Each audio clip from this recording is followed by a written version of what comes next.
વણજોયા શુભ મુહૂર્ત, અખાત્રીજે લાખો રૂપિયાના વાહન અને સોનાની થઈ ખરીદી। લોકોએ વણજોયા શુભ મુહૂર્ત, અખાત્રીજે ફૂલ નહીં તો ફૂલની પાંખડી રૂપે સોનાની ખરીદી કરી શુભ મુહૂર્ત સાચવ્યું। આજના દિવસે સોની બજારમાં ચમક જોવા મળી। સુરતમાં અખાત્રીજ નિમિત્તે લોકો સોનાની ખરીદી કરવા સોનાના શોરૂમમાં ઉમટી પડ્યા હતા। સુરતમાં સવારથી જ્વેલર્સ અને શોરૂમમાં ખાસ તૈયારી કરાઈ હતી।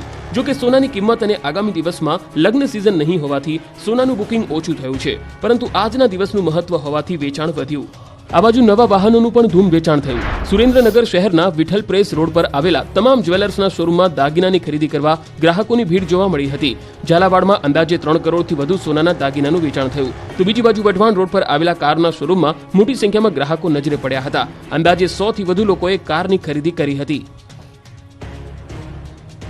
અખાત્રીજના દિવસે ભગવાન જગન્નાથ, બહેન સુભદ્રા અને ભાઈ બલરામના રથનું પૂજન। 7 જુલાઈએ 147મી રથયાત્રા નીકળશે। અખાત્રીજના શુભ દિવસથી ભગવાન જગન્નાથજીની રથયાત્રાની તૈયારીઓનો શુભારંભ થયો છે। 7 જુલાઈએ અષાઢી સુદ બીજના દિવસે 147મી રથયાત્રા નીકળશે। ભગવાન જગન્નાથ નગરચર્યાએ નીકળશે, ત્યારે અમદાવાદમાં રથયાત્રા પહેલા 3 રથનું પૂજન કરવામાં આવ્યું। ભગવાન જગન્નાથ, બહેન સુભદ્રા અને ભાઈ બલરામના રથનું પૂજન કરાયું હતું। જમાલપુર જગન્નાથ મંદિરના મહંત દિલીપદાસજી મહારાજ, ટ્રસ્ટી મહેન્દ્ર ઝા અને મેયર પ્રતિભા જૈન, શહેર ભાજપ પ્રમુખ અમિત શાહ સહિત સરસપુર મંદિરના ટ્રસ્ટીઓ અને મહંતોની હાજરીમાં રથનું પૂજન કરવામાં આવ્યું હતું। વિશિષ્ટ વૈદિક મંત્રોચ્ચાર સાથે પૂજન કરવામાં આવ્યું। સંતો, મહંતો અને શ્રદ્ધાળુઓની હાજરીમાં પૂજન વિધિ સંપન્ન કરવામાં આવી હતી। ભગવાનની ચંદન યાત્રા પણ થઈ હતી। ભગવાન જગન્નાથની રથયાત્રા નીકળે તે પહેલા રથનું સમારકામ કરવામાં આવશે।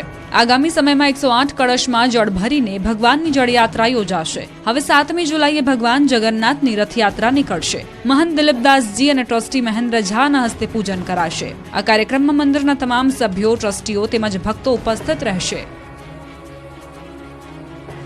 જામનગરમાં ખીજડા મંદિર નવું બનશે। 400 વર્ષ બાદ અક્ષય તૃતીયાના શુભ દિવસે જીર્ણોદ્ધાર શિલાન્યાસ કરાયો।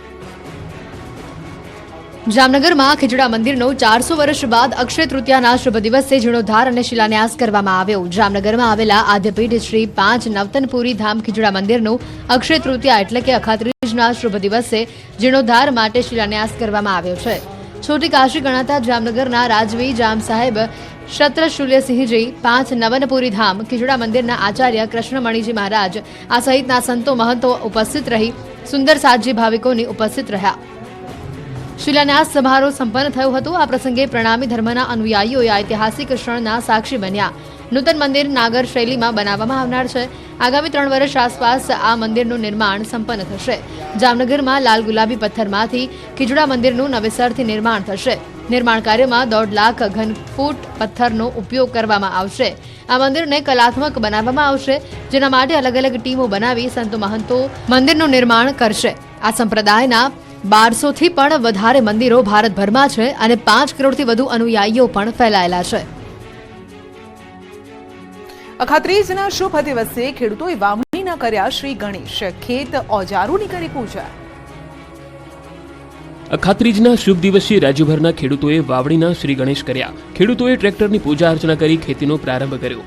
આણંદના તારાપુર તાલુકાના કસબારા ગામે ખેડૂતોએ ખેતરમાં ટ્રેક્ટરનું પૂજન કરી ખેતીની શરૂઆત કરી હતી। કસબારા ગામના ખેડૂતોએ આવનારા વર્ષે સારો પાક થાય તેવી આશા વ્યક્ત કરી હતી।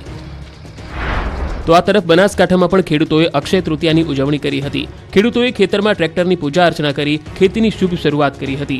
પહેલાના સમયમાં ખેડૂતો હળ બળદની પૂજા કરતા હતા, પરંતુ હાલ હળ અને બળદનું સ્થાન ટ્રેક્ટરે લઈ લીધું છે। ત્યારે ખેડૂતોએ ખેતીના ઓજારોની પૂજા કરી આવનારું વર્ષ સારું જાય તે માટે પ્રાર્થના કરી હતી।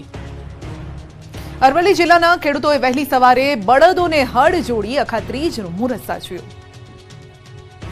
અક્ષય તૃતીયા, અખાત્રીજ ખેડૂતો માટે નવું વર્ષ ગણાય છે। ખેતીના નૂતન વર્ષ સમાન આજના દિવસે ખેડૂતોએ બળદોને હળથી જોડી ખેતી કાર્યની શુભ શરૂઆત કરી। ત્યારે અરવલ્લી જિલ્લાના ખેડૂતોએ અખાત્રીજના શુભ મુહૂર્તમાં ખેતી કાર્યની શરૂઆત કરી છે। ધરતીપુત્રોના પરિવારના સભ્યો દ્વારા હળ જોડી ખેતી કાર્યની શરૂઆત કરવામાં આવી। ખેડૂતોએ સવેડું, કડિયું, સમાર જેવા સાધનોનું પૂજન કરી મુહૂર્ત સાચવી લઈ ખેતીનો શુભારંભ કર્યો છે।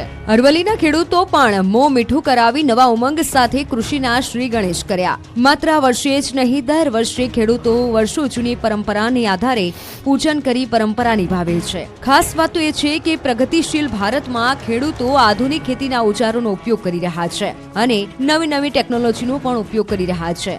છતાં વર્ષો જૂની પરંપરા ભૂલ્યા નથી. આજે પણ વસુંધરાની સાથે સાથે ખેતીના નવા જૂના તમામ ઓજારની વિધિવત રીતે પૂજા કરી રહ્યા છે. વર્ષો જૂની ચાલી આવતી પરંપરાને નિભાવી ખેડૂતોએ હળોતરા કર્યા હતા. ભાવનગરમાં જમાદાર કેરીની ખેતી કરતા ખેડૂતો થયા માલામાલ. મણના ભાવ 4500 સુધી મળ્યા. ભાવનગરમાં જમાદાર કેરીની ખેતી કરતા ખેડૂતો માલામાલ થયા છે. જમાદાર કેરીની મબલક આવક અને ભાવ પણ સારા મળતા ખેડૂતો ખુશખુશાલ છે. યાર્ડમાં સોસિયાની જમાદાર કેરીની પણ આવક શરૂ થઈ ચૂકી છે, જેમાં એક મણના ભાવ ₹2000 થી લઈને 4500 સુધીના જોવા મળ્યા છે. યાર્ડમાં મોટા પ્રમાણમાં જમાદાર કેરીની આવકની શરૂઆત થઈ છે. ભાવનગર જિલ્લામાં 9000 હેક્ટર જમીન કરતાં પણ વધારે કેરીનું વાવેતર થાય છે. અહીંયાથી મોટી માત્રામાં આંબાની કલમો તૈયાર કરીને અન્ય રાજ્યમાં મોકલવામાં આવતી હોય છે. અહીંના મોટા ભાગના ખેડૂતો બાગાયતી ખેતી કરી મબલક આવક મેળવે છે. તો ભાવનગર જિલ્લામાં સોસિયા, તળાજા, મહુવા, જેસર સહિતના પંથકમાં કેસર કેરીના બગીચા આવેલા છે. માર્કેટમાં કેસર કેરીની આવક શરૂ થઈ છે, તેમજ માર્કેટિંગ યાર્ડમાં અથાણાની કેરી તેમજ મુરબ્બાની કેસર કેરીની આવક પણ શરૂ થઈ ચૂકી છે.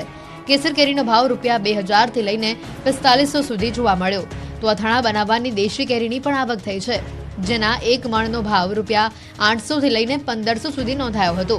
ત્યારે લોકો ઊંચા ભાવ આપીને પણ તેની ખરીદી કરી રહ્યા છે. પંચમહાલના કુવાઝર ગામની ચૂંટણીનું 2.5 વર્ષે આવ્યું પરિણામ.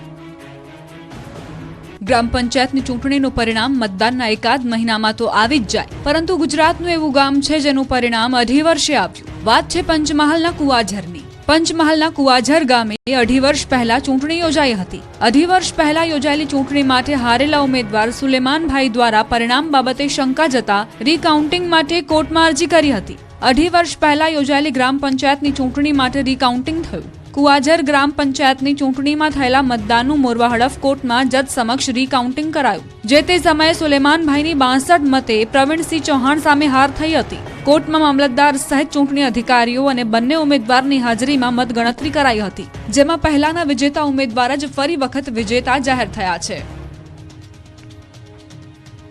મહીસાગરના મતદાન બૂથમાં વાયરલ વિડીયો મુદ્દે થઈ ફરિયાદ. પંચમહાલમાં બૂથ કેપ્ચરિંગની ઘટના બાદ હવે મહીસાગરમાં વોટિંગ કરતા વિડીયો મામલે ફરિયાદ નોંધાઈ છે. ડંખરિયા બૂથમાં વોટિંગ સમયનો વિડીયો વાયરલ થયો હતો. પ્રિતેશ ઠાકોર નામનો યુવક બૂથમાં મોબાઈલ લઈને ગયો હતો. મતદાન કરતો વિડીયો બનાવી વાયરલ કર્યો હતો. ડંખરિયા બૂથ નંબર 156ના પ્રિસાઇડિંગ ઓફિસરે ફરિયાદ નોંધાવી. યુવક સ્ટાફની જાણ બહાર મોબાઈલ મતદાન મથકમાં લઈ ગયો હોવાનો ફરિયાદમાં ઉલ્લેખ કરાયો છે. બાલાસિનોર પોલીસ મથકમાં ફરિયાદ નોંધાતા પોલીસે તપાસ હાથ ધરી. સુરત અને અમદાવાદમાં CID અને